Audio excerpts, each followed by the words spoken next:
Nos es grato compartir con usted recursos espirituales para su edificación personal. Bienvenido a su canal.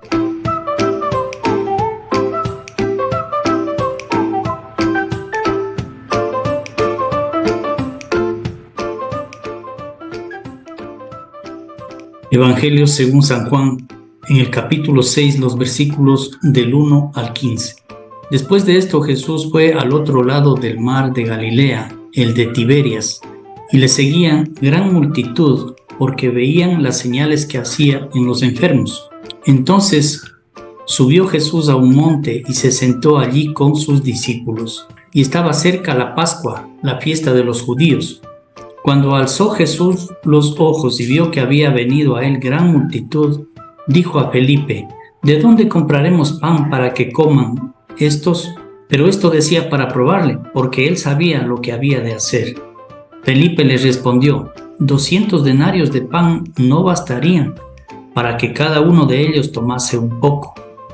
Uno de sus discípulos, Andrés, hermano de Simón Pedro, le dijo: Aquí está un muchacho que tiene 5 panes de cebada y 2 pececillos. Mas, ¿qué es esto para tantos? Entonces Jesús dijo: Haced recostar la gente. Y había mucha hierba en aquel lugar, y se recostaron como en número de 5,000 varones. Y tomó Jesús aquellos panes, y habiendo dado gracias, los repartió entre los discípulos, y los discípulos entre los que estaban recostados, asimismo de los peces, cuanto querían. Y cuando se hubieron saciado, dijo a sus discípulos: Recoged los pedazos que sobraron, para que no se pierda nada. Recogieron pues y llenaron 12 cestas de pedazos que de los 5 panes de cebada sobraron a los que habían comido. Aquellos hombres entonces, viendo la señal que Jesús había hecho, dijeron: Este verdaderamente es el profeta que había de venir al mundo. Pero entendiendo Jesús que iban a venir para apoderarse de él y hacerle rey, volvió a retirarse al monte él solo. Este milagro está registrado en los 4 evangelios: Mateo, Marcos, Lucas y Juan. Desde luego, cada uno tiene su punto de vista importante, que sumados completan el milagro que hizo Jesús. En esta oportunidad nos vamos a centrar en el Evangelio de Juan, y dice en el versículo 1: Después de esto, Jesús fue al otro lado del mar de Galilea, el de Tiberias. Cuando dice después de esto, hace referencia a que cuando regresaron los discípulos de predicar el Evangelio, Jesús decidió retirarse a un lugar para descansar y posiblemente conversar acerca de los resultados de ese trabajo evangelístico. Lo importante, dice a continuación, es que una gran multitud le seguía.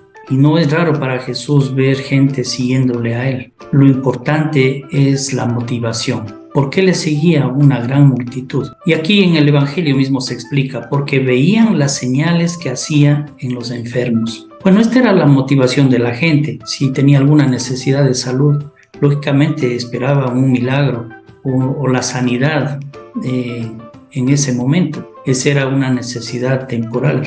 Pero Jesús no vino para solucionar las necesidades temporales de la gente. Jesús vino con otro propósito más grande, más amplio, y era el de sacar de la esclavitud del pecado, que esa era la necesidad urgente del hombre frente a Dios. Pero al menos no lo entendieron de esa manera, ni sus discípulos en este momento. Sin embargo, Jesús dice: tiene compasión de la multitud.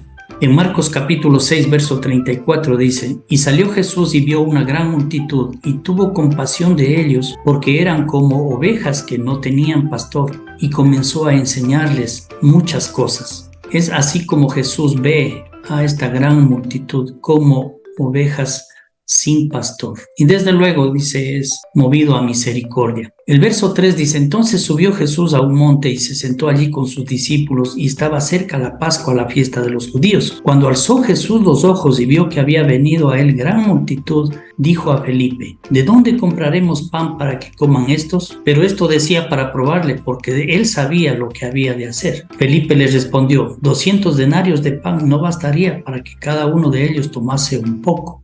Jesús está dispuesto a probarle a Felipe, uno de sus discípulos, y le hace una pregunta. Viendo a la gran cantidad de gente que estaba frente a él, dice: ¿de dónde compraremos pan para que coman estos? La pregunta es buena y lo hace a Felipe. ¿Por qué? Porque Felipe era de esa región, él era de Betsaida, está cerca al lugar donde ellos se encuentran en este momento. Y lógicamente Felipe conocía el lugar. El problema no es dónde, sino el problema es la cantidad de pan que necesitan y la urgencia, porque estaba terminándose la tarde. Y entonces Felipe hace gala de su gran conocimiento en cuanto a las matemáticas, a los números, a la contabilidad. Ve el número de personas, calcula el precio del pan y él se pone una cantidad conservadora de dinero, 200 denarios. Mismo se responde y dice: bueno, dice, sí se podría conseguir, pero comerían muy poco. Dice, cada uno tomaría un pequeño pedazo de pan. El resultado es que los cálculos y el razonamiento de Felipe es insuficiente e insatisfactorio. Y así es la mente del hombre, así es la mente humana. Podemos nosotros hacer cálculos, pero siempre nuestros cálculos van a ser insuficientes. En este caso, un pedazo de pan para cada persona no le satisfacía su hambre. Tenemos otro personaje importante, es Andrés, hermano de Simón Pedro. Dice: aquí está un muchacho que tiene 5 panes de cebada y 2 pececillos. Mas, ¿qué es esto para tantos? Él viene con la gran novedad de que ha conseguido, dice, 5 panes de cebada y 2 pececillos. Pero él se da cuenta, dice, pero esto es insuficiente también.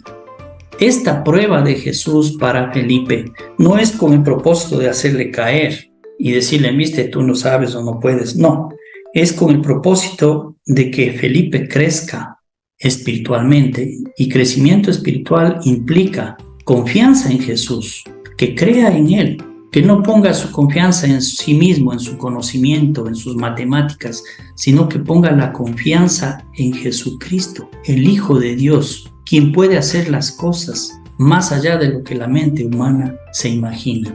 Esta prueba para Felipe no era difícil, era imposible dar de comer a tanta gente, pero lo que es imposible para el hombre es posible para Dios. Y aquí entra Jesús. A continuación, en el verso 10, entonces Jesús dijo: haced recostar la gente. Y había mucha hierba en aquel lugar, y se recostaron como en número de 5,000 varones.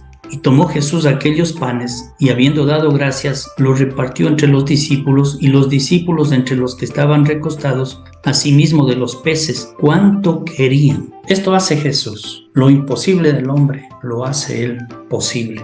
Pero tenemos gran enseñanza aquí de Jesucristo, porque en primer lugar, Él tiene un plan: acomodar a las personas para que disfruten de la comida, dar suficiente comida para que se sacien del hambre.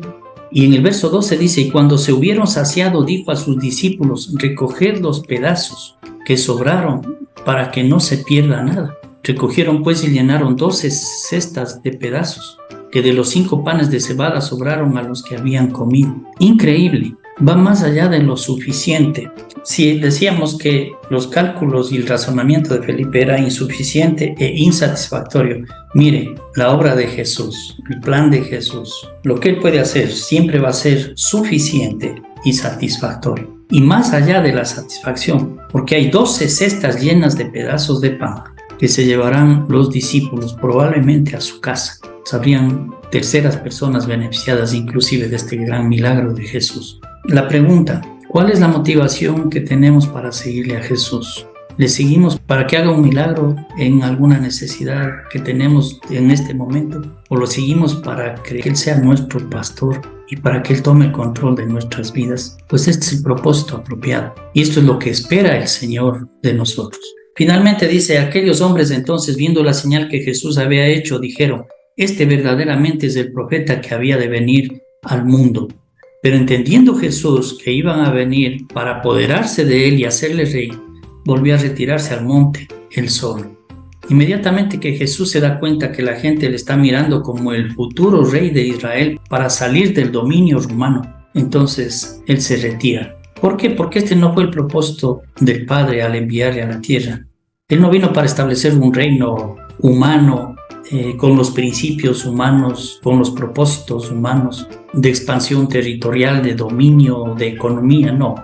Jesús vino con el propósito de poner y establecer un reino aquí en la tierra, pero un reino espiritual. Y todo el poder que recibe del Padre para hacer estos milagros es con este propósito, que crean en Él como el enviado de Dios para salvar al mundo. Que esta sea nuestra motivación al buscarle y seguirle a Jesús.